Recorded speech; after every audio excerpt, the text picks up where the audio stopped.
आज हम एक ऐसी शख्सियत से मिलाना चाहते हैं जिन्होंने अपने परिवार के सहयोग से वो मुकाम हासिल किया है जिसके लिए लोग तरसते हैं, यानी देश की सेवा के साथ साथ समाज की सेवा करना। नाम के आगे डॉक्टर लगाने के साथ साथ अपने परिवार को भी एक सम्मानित पद पर बिठा दिया है।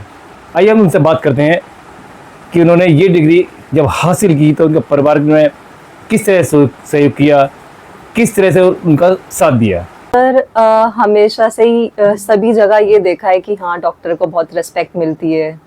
हर जगह कहीं भी जाओ आप, जितनी सब उनकी रिस्पेक्ट करते हैं, तो वही चीज़ मेरे मन में थी कि हाँ, मुझे भी इतनी ही रिस्पेक्ट चाहिए अपने लिए। तो इसीलिए मेरा हमेशा से फिर यही रहा कि मुझे डॉक्टर ही बनना है। बताते हैं नीट का एग्ज़ाम बड़ा मुश्किल भरा होता है और जब उसका बोझ बहुत ज़्यादा बढ़ जाता है तो उस बोझ से हटने के लिए आप कैसे खुद को संभालती थी?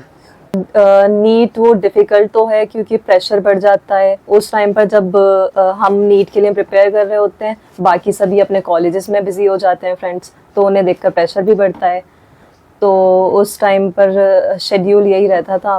पहले मैं सुबह कोचिंग जाती थी, उसके बाद आकर थोड़ी देर रेस्ट, उसके बाद मैं अपना पढ़ती थी। पढ़ने का टाइम बहुत फिक्स था मेरा। ये नहीं होता था कि मुझे पूरे पूरे दिन पढ़ना है या पूरी पूरी रात पढ़ना है। मेरा ये रहता था कि मुझे इतने टाइम में ये टास्क कंप्लीट करना है, उसके बाद मैं अपना थोड़ा रिफ्रेशमेंट चाहिए होता था। नहीं तो मुझे ऐसा लगता था कि मैं सब कुछ जो पढ़ा है वो मैं भूल जाऊंगी सब। तो मैं हमेशा मेंटेन करके रखती थी कि इतनी देर मुझे पढ़ना ही है। इस सफलता में माता पिता का क्या योगदान रहा? कौन सी ऐसी बात थी जो मम्मी पापा कहते थे आपकी हिम्मत बढ़ जाती थी? ऐसा कौन सी बात थी? मम्मी पापा दोनों ही सपोर्ट करते हैं इस चीज़ में। दोनों का ही यही कहना है कि आगे पढ़ना चाहिए, सभी को पढ़ना चाहिए और पढ़ाई बहुत इम्पॉर्टेंट है अगर तुम्हें आगे लाइफ में कुछ करना है तो मम्मी भी इसी चीज़ को कि अगर तुम पढ़ोगे नहीं तो तुम्हारी कोई इज्जत नहीं करेगा, क्योंकि इज्जत सिर्फ उसी की होती है जो अच्छे से पढ़ता है, कोई एक मुकाम पर पहुंचता है। सेम चीज़ पापा भी यही बोलते हैं, आगे अच्छे से तुम अपने मुकाम पर तभी पहुंच पाओ। ज़ैनब अब डॉक्टर ज़ैनब बन गई हैं, उस वक्त आपके मन में पहला क्या विचार आया? सबसे पहला विचार तो यही आया, पहले तो मैं रो पड़ी। समझ ही नहीं आ रहा था, मतलब क्या कहूँ कैसे कहूँ, मतलब वर्ड्स निकल रहे नहीं थे उस टाइम पे मुझसे। और बस यही मन में आया कि अब मेरी बेटी कामयाब हुई है तो बस मैं और इनके पापा कामयाब हो गए हैं। और इनके पापा का हमेशा अपने बच्चों के साथ सपोर्ट रहा। मतलब इनको जब भी ज़रूरत पड़ी ज़ैनब को कहीं भी जाने की आने की, हमेशा काम छोड़ कर गए उनके साथ में।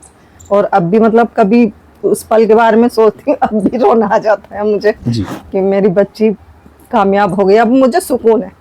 अक्सर माता पिता अपनी बेटियों को कम पढ़ाते हैं, बेटियों को ज़्यादा पढ़ाते हैं, जबकि आपने इसका उल्टा किया है, बेटी को ज़्यादा पढ़ाया और बेटे के बारे में अभी कुछ आपने डिसाइड नहीं किया है कि क्या करेंगे। आपने पहली बार ज़ैनब को डॉक्टर वाले पोशाक में सफ़ेद कोट पहने हुए स्टेथोस्कोप के साथ देखा तो क्या आपकी आंसू में खुशी के आंसू आ गए थे? तो उस बारे में क्या कहेंगे आप? कैसा महसूस कर रहे? बस यही लगा था कि मतलब अब मतलब मुझसे अब बयान नहीं हो पाएगा। कैसा लगा था जब आपसे पूछते होंगे लोग कि आपने बेटी को डॉक्टर बना दिया है, इसका क्या राज है, तो उस समय आपको कैसा महसूस होता है? इतना ज़्यादा अच्छा लगता है ना मुझे। ऐसा लगता है अब बच्चों के नाम से हमें जाना जाएगा। बड़ी बात है। अब हम यूँ नहीं कहेंगे ये नूरअफ़शा की बेटी है, अब ये कहा जाएगा डॉक्टर ज़ैनब की मम्मा नूरअफ़शा है। ऐसे तो अच्छा लगेगा। और इनके हाथ में शिफा दे अल्लाह ताला। सबसे मेन बात ये है, शिफा देंगे तो अल्लाह ताला खुद मरीज इनके पास होंगे। लेकिन ये भी कहती हूँ मैं तो, बेटा अगर कभी किसी गरीब को तुम्हारी ज़रूरत पड़े, उसकी हेल्प बिना पैसे के